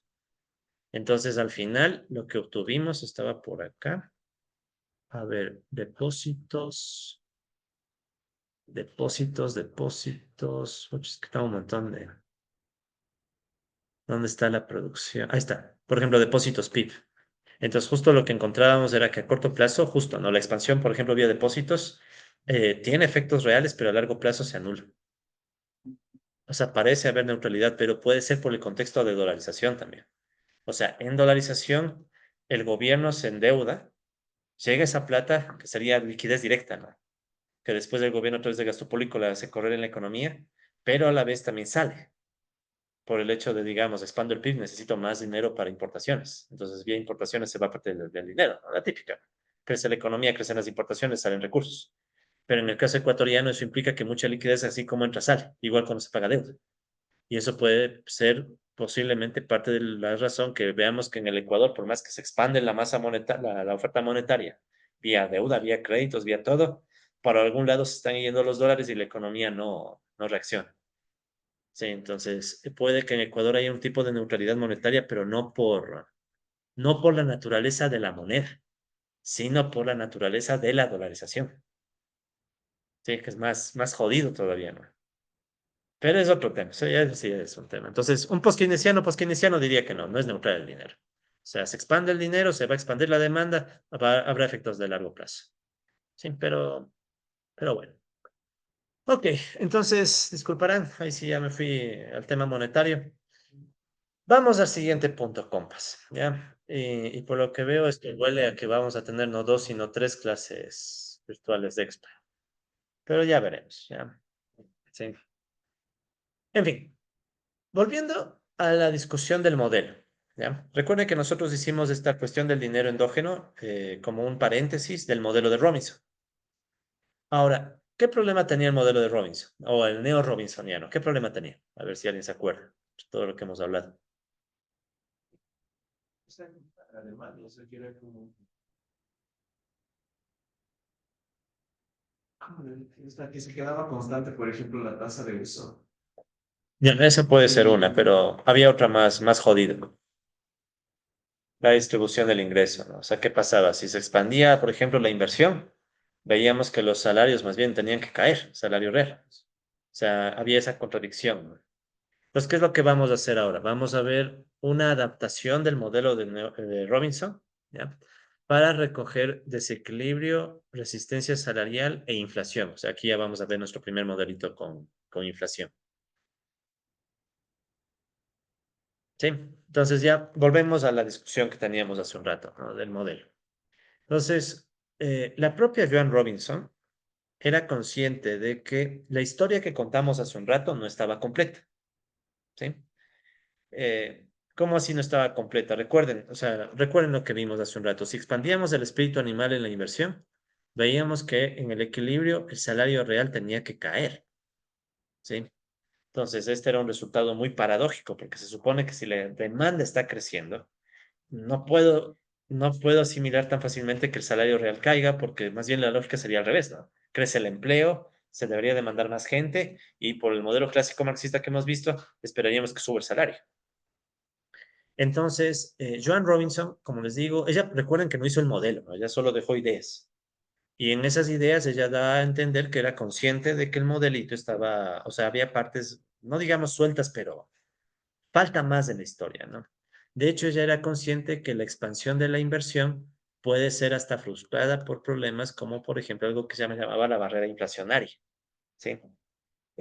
Inducida por el crecimiento del salario nominal, ¿ya? Si ustedes se acuerdan, en el esquema que vimos hace un rato, asumíamos que el salario nominal se mantenía constante, ¿no? Y surgía la inflación con la cual bajaba el salario real. Joan Robinson no hubiera estado de acuerdo con eso, porque ella dice, no, pues en una etapa de expansión de la demanda, también podríamos esperar que se incremente el salario nominal, no solo los precios, ¿sí? Y eso va a golpear a las ganancias y al golpear las ganancias, golpear la inversión, ¿sí? O sea, es como que está faltándonos en el modelo la historia de qué le pasa al salario nominal y a la inflación, o sea, esos dos elementos. Hoy en día, más que barrera inflacionaria, hay algunos modelos que usan el término resistencia del salario real, ¿ya? ¿Qué quiere decir este concepto de resistencia del salario real? A corto plazo, la inflación puede hacer que el salario real caiga, ya, a corto plazo. Que tiene sentido, ¿no? O sea, tienes tu salario nominal, digamos, ¿cuánto es el básico ahorita? Chévere, ya, 470. ¿Cuánto estará el próximo año? Y sigo lo de 16. 16, ya está muy amable eso. Veamos, veamos. Ahí sí no conozco muy bien cómo está ahorita. El caso es que 470. Pero ¿qué sucede con el salario real durante el año? Digamos que estos 470 son los que te pagan a enero. ¿Qué pasa a diciembre? Si es que le aplicas la inflación. ¿Qué pasa con el poder de compra de este salario? Baja, ¿verdad? Entonces, a corto plazo, ¿qué esperamos? Que la inflación haga que el salario real caiga. O sea, a corto plazo, como que podríamos aceptar la historia que nos estaba dando el modelo. Pero, ¿qué sucede en algún punto? ¿Qué van a hacer los trabajadores en diciembre? O sea, ¿qué pasa cada diciembre o entre diciembre y enero, especialmente en Ecuador? Se, su- ya más gasto, pero con el salario me refiero. O sea, las negociaciones salariales. Sí, o sea, se supone que la mesa tripartita, el gobierno, dice que los trabajadores, sus representantes, dice que los empresarios, si llegan a un acuerdo, se sube a lo que han acordado, caso contrario, el gobierno decide. Sí, desde ya. ¿Cuándo anunció? No he escuchado. Sí, veamos, ojalá. Sí, ojalá sea porque fidedigna la fuente. ¿a cuánto subió ahí? Puta, fue en $10. Ujú. Entonces, está muy generoso, 16. Sino que, claro, por el tema político tocará ver, porque ¿cuándo es la consulta? Puta, o sea, eso va a mover todo. Dependiendo de los resultados de la consulta, se mueven listos. Pues es un aumento del 3,4%. Mm. Pero es que en Ecuador la inflación es bajísima. La acumulada de 1,15, entonces no, está hasta de más. Es bien interesante el tema de la valorización de la inflación en Ecuador. Sí, porque, claro, de hecho, Ecuador debería tener inflación. No, ¿por qué no? O sea, se supone que si la inflación es un problema solo monetario, ¿por qué Ecuador tiene inflación? ¿Ustedes han oído esa frase? No. La inflación es un problema monetario en todo momento y en todo lugar. Ah, pero ¿y Ecuador? ¿Y dónde está? O sea, ¿qué causa la inflación en Ecuador? No hay un banco central que crea dinero. A los bancos privados dejemos desde lado, ya. No debería haber. O deberíamos tener la inflación de Estados Unidos. ¿Por qué hay inflación en Ecuador? ¿Qué determina la inflación en un país como Ecuador? Qué jodido, ¿no? Sí. Por eso es que me encanta escucharles a los monetaristas, ¿no? Decir, "Chuta, vengan a Ecuador. Aquí, ¿cómo explicas la inflación de un país como este, ¿no? Hay algunas. Algunos dicen que la inflación debería ser parecida a la de Estados Unidos, porque incorporaríamos lo que pasa con la política monetaria de la Reserva Federal. Eso dicen algunos, ya, yo no estoy de acuerdo con eso, ¿no? Entonces, lo que vamos a ver aquí es un enfoque de inflación distinto. De hecho, a ver, como venía diciendo, ¿sí o no que hasta finales de año el salario real cae por la inflación? Entonces, ¿qué hacen los trabajadores? ¿Qué van a hacer los trabajadores con el tiempo? O sea, ¿qué es lo que siempre exigen? O sea, presionan por un mayor salario nominal para recuperar el poder adquisitivo, la indexación, ¿sí? Entonces, ¿cuál es la idea? La idea es, desde el enfoque keynesiano, ¿no? Que los salarios reales como que tienen cierta resistencia a caer. Porque a corto plazo puede que la inflación te hace caer el salario, pero a largo plazo los trabajadores reaccionan y van a negociar, van a presionar y algo han de recuperar. ¿Sí? Se supone que cada año, ¿por qué suben el salario nominal? Y es que para recuperar la inflación y si son generosos para reconocer el aumento de la productividad de la economía y todas esas tonterías. Relaciones de poder, ese rato. Sí, de hecho, si ustedes se acuerdan, cuál fue el gobierno que más elevó salarios en el Ecuador en los últimos años? En los últimos 10 años. 10 años, ¿no? Lazo. Con Lazo subió $25 un año, luego otro año $25, porque él se había propuesto como política llegar a los $500. Resulta que el gobierno de un banquero estaba haciendo los mayores incrementos del salario básico, más que Lenín Moreno. Y dice que Lenín Moreno venía del partido correísta, más vuelto de la política, ¿no? Y más bien a Lazo, que estaba incrementando el básico a ese nivel, le votaron. Bueno, se cayó, ¿no? Y en cambio el gobierno actual que está subiendo este ritmo, que no creo que lleguemos a $500 en no sé cuántos años. Con Lazo ya hubiéramos tenido $500. Ven, es interesante, ¿no? La política. ¿Sabes? Política. Sí, todo es política en el fondo, ¿no? Por eso digo que somos unos farsantes los economistas. En fin, entonces, esa es la idea del concepto de resistencia al salario real. ¿Se entiende, no? O sea, el salario real se resiste a caer. ¿Sí? O sea, los salarios reales suelen resistirse a caer por debajo de cierto nivel, perdón. Y obviamente eso limita las ganancias también, ¿no? O sea, las ganancias no se mueven tan libremente, ¿sí? Y por ende tampoco es tan libre la inversión, ¿ya? A más de eso, Keynes, ¿sí? Keynes, entre varias de las cosas que decía, él decía que la ley de seis, ¿sí se acuerdan? Que cuando hablamos de ley de seis estamos hablando de equilibrio, ¿no? Entonces, Keynes decía que la ley de seis o el equilibrio no aplica en una economía monetaria, porque además de todo lo que hemos conversado, también hay fugas de recursos, ¿sí? Hay fugas de recursos desde el circuito del ingreso hacia la inversión, o sea, hay desequilibrios. ¿Quién me asegura que lo que los hogares ahorran va a empatar con lo que las empresas invierten, si son dos fenómenos económicos distintos? Al menos hasta a corto plazo es de esperar que sean diferentes también, o sea, ahorro e inversión. O sea, la economía, cuando ya aceptas el tema monetario de por medio, o sea, puede generar desequilibrios. Inclusive en la mezcla, ¿no? O sea, tienes por un lado un mercado laboral con un salario que no se ajusta, salario real que más bien resiste, se resiste a caer. Y por otro lado, tienes un mercado de bienes que puede terminar en desequilibrios. ¿Debido a qué? Debido a que puede haber fugas, que no se va todos los ingresos de la inversión al ahorro o viceversa, o sea, no se igualan, al menos a corto plazo.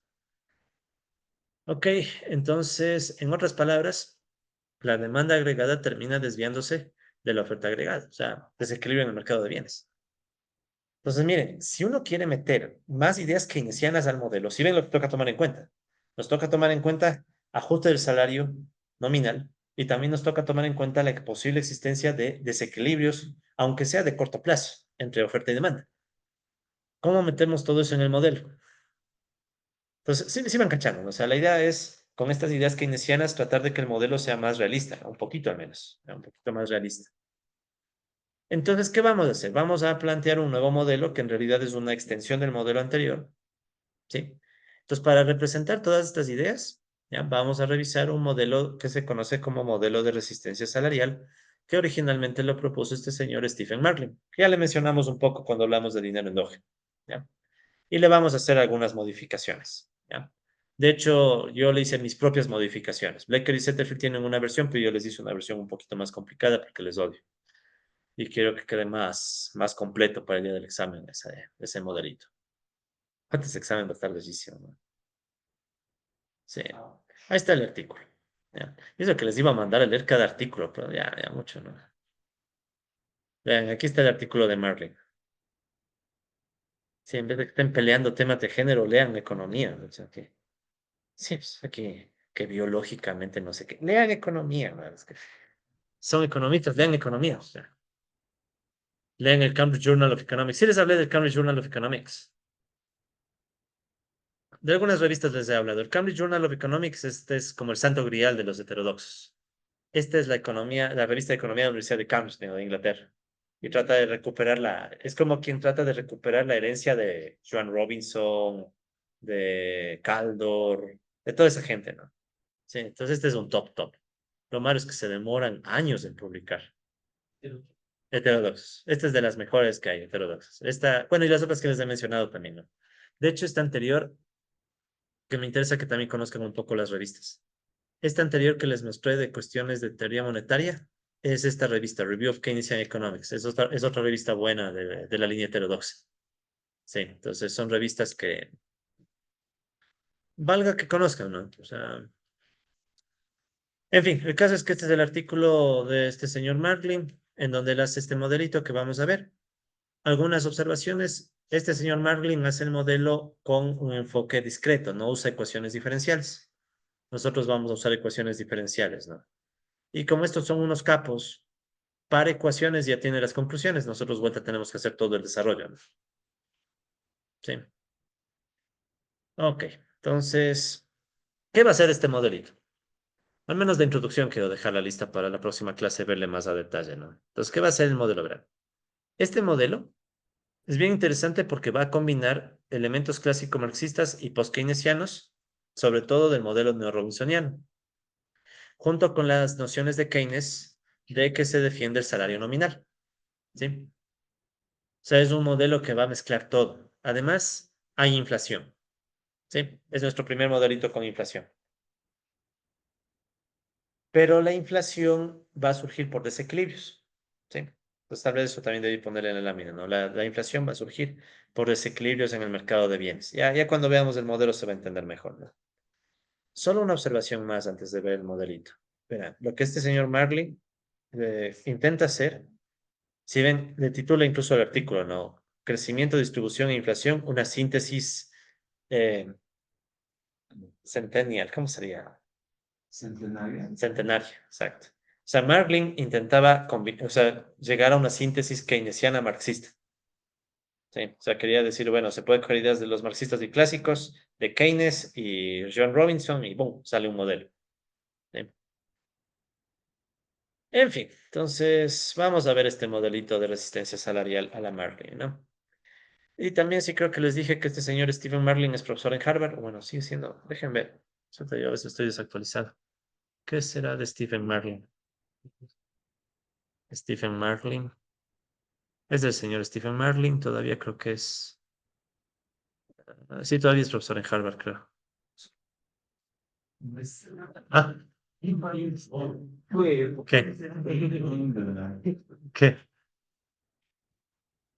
Sí, sí. Ya, bueno.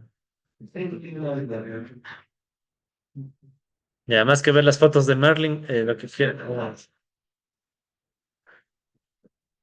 Exacto, es que quiero mostrarles este libro. O sea, verán, este librito les recomiendo. Sí, creo que está en edición rusa. Si no, ya les busco. Sí, este libro. Racing Games. Sí, donde encuentro el bendito. Ah, ve, está en Script. Sí, ve, qué época para estar vivo, Dios mío. Este librito es de los últimos que sacó el señor Stephen Marlin. Es bien interesante porque él trata de llevarle las ideas de Keynes. ¿Se acuerdan que Keynes no hizo modelos, no? Él usó palabras. Entonces este señor intentó hacer los modelos que supuestamente empatarían con lo que quería Keynes. Sí, y revive un montón de ideas de Keynes, súper, súper interesantes, ¿no? O sea, no soy keynesiano, pero... y bueno, y aparte me hizo citarle este libro, ¿no? En el artículo, uno de los artículos que publiqué. Sí, porque ahí dijo, no, por lo menos citen este libro de un tal Marlin, decía, ¿no? Un tal Marlin y todo. Pero bueno, entonces este libro también les recomiendo full, ¿no? O sea, para quien quiera leer a Keynes ya en una versión moderna, ¿no? En fin, ahora sí, vamos al modelo. Al menos la introducción al modelo. Entonces verán, mucho de lo que hemos visto se va a aplicar acá, ¿sí? O sea, no va a haber mucha novedad. La novedad va a estar en la discusión de los salarios, ¿sí? Y en los precios y ganancias, pero sobre todo salarios y precios, ¿ya? Entonces verán, vamos a empezar recordando la definición de salario real. El salario real, si ustedes se acuerdan, es salario nominal con respecto a los precios, ¿verdad? Entonces, si yo le hago la log diferenciación, evidentemente, ¿qué nos va a quedar? W minúscula gorros, o sea, la tasa de variación del salario real, es igual a la tasa de variación del salario nominal menos la tasa de variación de los precios, que recuerden, es la inflación. ¿Sí? ¿De acuerdo? En el modelo clásico marxista y en el modelo neo-robinsoniano, estábamos nosotros viendo solamente el movimiento en W y especulando qué pasaba con los precios, pero nunca pusimos ecuaciones. Entonces ahora lo que vamos a hacer es poner ecuaciones para cada uno, para el salario nominal y para los precios. ¿Ya? ¿De acuerdo? Entonces vamos a poner algunas ecuaciones para estos dos, igual, siguiendo intuiciones de tipo más que nada keynesianas, ¿no? Por el lado del salario nominal. Entonces, sí, esta es una primera intuición keynesiana. La idea es esta, ¿no? Según Keynes, los contratos laborales, ¿sí? Suelen negociarse en el salario nominal o se enfocan solo en el nominal, ¿ya? ¿Por qué dice Keynes que pasa eso? Porque el salario real es difícil de medir ex ante. O sea, yo no sé cuánto va a ser la inflación exactamente el próximo año. Los trabajadores no pueden, o sea, digamos, ¿no? Cuando los trabajadores ¿piden un salario real o nominal? Nominal, eso va a decir Keynes, ¿no? O sea, Keynes dice, claro, los trabajadores intuitivamente quieren un salario real, quieren tener poder de compra, pero esa intuición es difícil. Entonces, ¿qué hacen? Negocian el salario nominal. Es como ustedes, supongamos que ustedes consiguen trabajo, ¿ya? Asumamos, ¿ya? Es trabajo asalariado, ¿ya? Ya, ¿cómo negociarían su salario? O sea, ¿cómo harían para pedir su salario? ¿Cuánto pedirían? Pues en realidad no tenemos poder de negociación. Vamos a la entrevista y pum, tu sueldo va a ser esto, listo. Pero, A ver,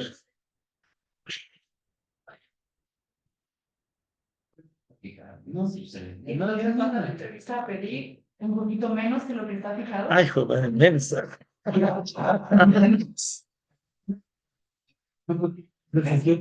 A ver, perdón, dejen escuchar, esperen, tal vez, por favor, perdón. Ya menos, ¿por qué? Ajá. Pero pasan muchos bancos que tú ves las vacantes y ahí te están diciendo, por ejemplo, 120,000 rublos mensuales, que son como mil. Mira, no, mira, cielos. Entonces, estas empresas se alzan un poquito el sueldo que ellos están dispuestos a pagar por la vacante que está abierta. Entonces, tú vas a una entrevista y te preguntan, ¿cuál es tu aspiración salarial? Entonces, si ellos ponen 120,000, yo digo, ok, 100 está bien. Y me van a aceptar sí o sí, o sea, de ley, porque ellos saben que en el website pusieron 120, por ejemplo, pero ellos no pueden pagar 120. Ujú. Siempre hay que bajar ese chance. Y después dices en la entrevista 100, pero si paso el periodo de prueba, que sea 120. Y generalmente aceptan, o sea, me ha pasado. Sí, sí, sí. te sube. Claro, sí, te sube. Tú pasas el periodo de prueba y tienes una evaluación, o sea, te Ujú. toman un test de todo tipo, o sea, del trabajo en sí, también Ujú. psicosométrico. Sí. Y si es que pasas de ese test, en efecto te suben a lo que tú dijiste, y cada año tienes este testeo como para ver tus avances y tus cifras, Ah, chévere. pero es una estrategia súper, o sea, es muy aplicable. ¿Verdad? Allá, claro, no, no, claro. Por eso digo, quería terminar de escuchar, porque cada mercado laboral es distinto, ¿no? Son temas incluso históricos, culturales. Aquí no irán a hacer eso, por favor. Porque tú vas, dices, págame menos, bacán, ven, te contrato, te tiene 3 meses, luego te despide. Es la costumbre aquí. Sí, sí, porque por 3 meses es periodo de prueba. Subió a 6. O estamos con 3. Con 3 estamos, ¿no? Seguimos con 3. No quiero. Se acabó el periodo de prueba, gracias. Durante el periodo de prueba no hay derechos de tipo seguridad social, nada. Nada. Y querían subirle 6, pero no me acordaban. Ya no lo implementó. ¿En qué reforma era? Ya no me acuerdo. Pero es que eso siempre está. Había uno que decía, La... Cierto, claro. Esa fue con Lazo, sí. No me había acordado, claro. No pasó, claro, no pasó. Claro, aquí, de hecho aquí era eso, ¿no? Y que quede grabado. En el gobierno de Lazo se intentó poner eso, ¿no? O sea, te despiden y aparte tenías que indemnizarle al patrón.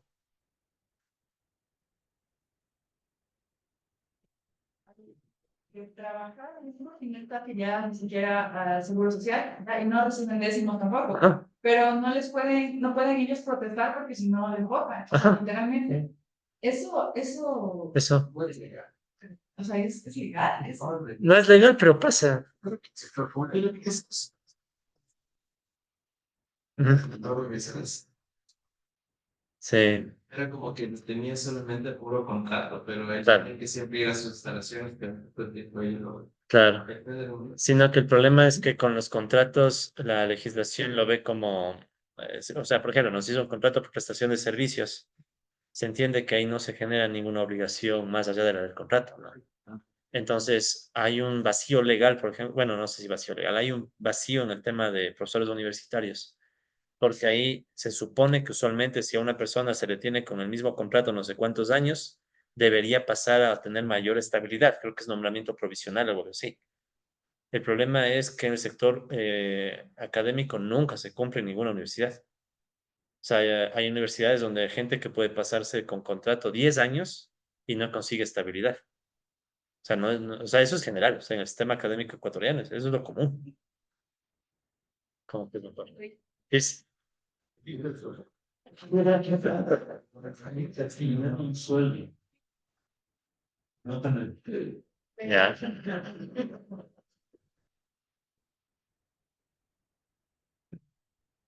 O sea, o sea, el problema es que a veces los contratos son muy discrecionales dependiendo de la institución, ¿no?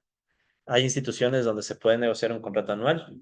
Hay instituciones donde se contratan básicamente, pensemos, por ejemplo, en universidades por semestre o periodo académico, y se acaba el periodo académico y periodo de vacaciones no tiene ninguna remuneración, o sea, se queda asignada a uno, ¿sí? Entonces ya depende de cada caso, ¿no? O sea, yo les digo porque yo he vivido diferentes casos, ¿no? O sea, bueno, debo admitir, desde que soy profesor yo tengo nombramiento en la central permanente y todo, o sea, ya yo soy profe fijo, pero yo también he trabajado a contrato en otras universidades y ahí es donde uno vive eso. Yo tengo ex compañeros que, por ejemplo, trabajan en la Politécnica Nacional y hoy era profe de contrato. Después de no sé cuántos años, 6, 7 años, siguen en lo mismo. Pero el tema es que si salen de ahí, ¿a dónde van? O sea, por ejemplo, hay profesores que se especializaron tanto en una materia por tantos años que si salen de ahí y ahorita como en el sector académico está muy, o sea, no hay plazas, casi no hay plazas. Entonces mucha de esa gente tiene que quedarse aceptando los contratos en el periodo que le den, las condiciones que les den, etcétera. Yo una vez me acuerdo que hice 7 veces el mismo trámite para que me habiliten un contrato. Y la última vez ni siquiera hice el trámite, volví a mandar los papeles tal como estaban. Claro, entonces no me aceptaban, después volví a mandar, aceptaron. Y era por una bronca burocrática entre A y B personajes. Entonces, cuando uno está a contrato, se sujeta a de todo tipo de cosas. ¿Sí?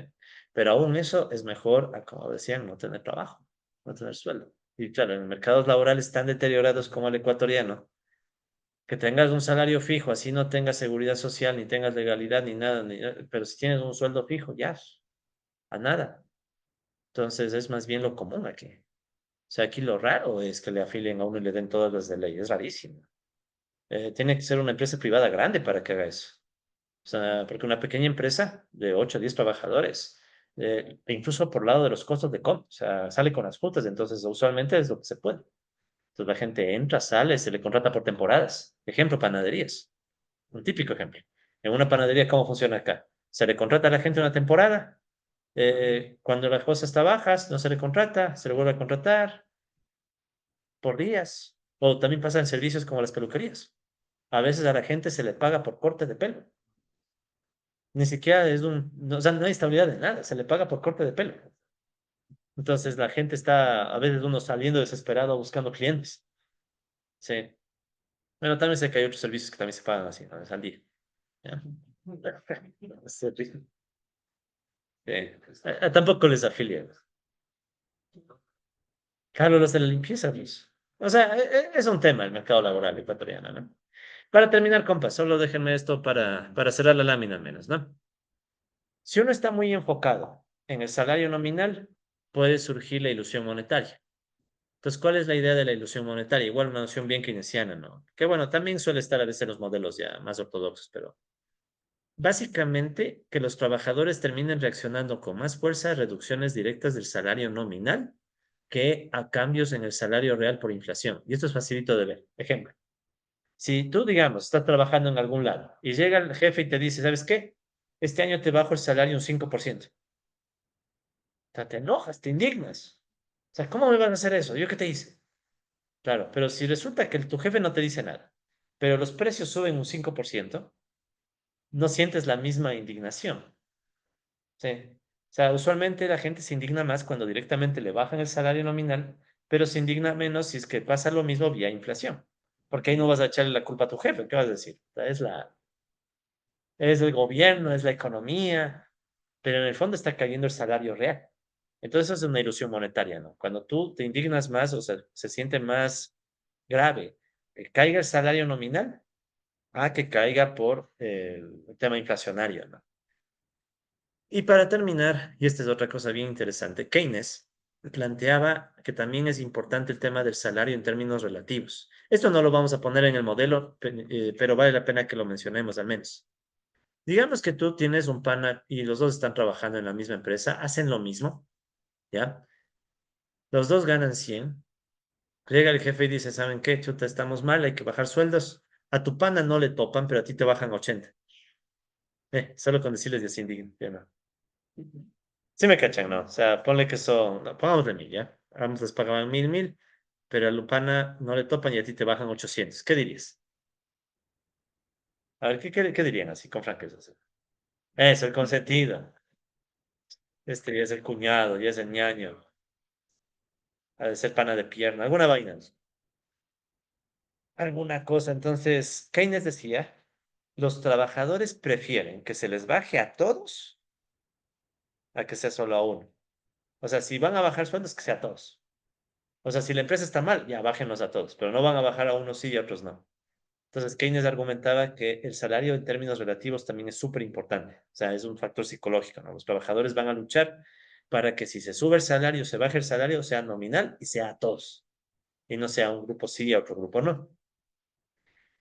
Aquí es donde creo que Keynes falla y les voy a dejar picados. Creo que Keynes falla en el sentido de que estas divisiones a veces sí pasan cuando hay temas de género.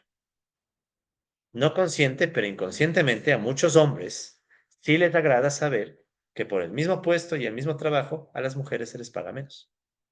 Hay hombres que sí les gusta saber eso. Y yo les digo porque yo he visto. Después yo les dejo picados con ese comentario. ¿Ya? Hay que estar de acuerdo. Listo, compas. Entonces, quedamos hasta ahí. Cerramos el video. Empezamos los puñetes así.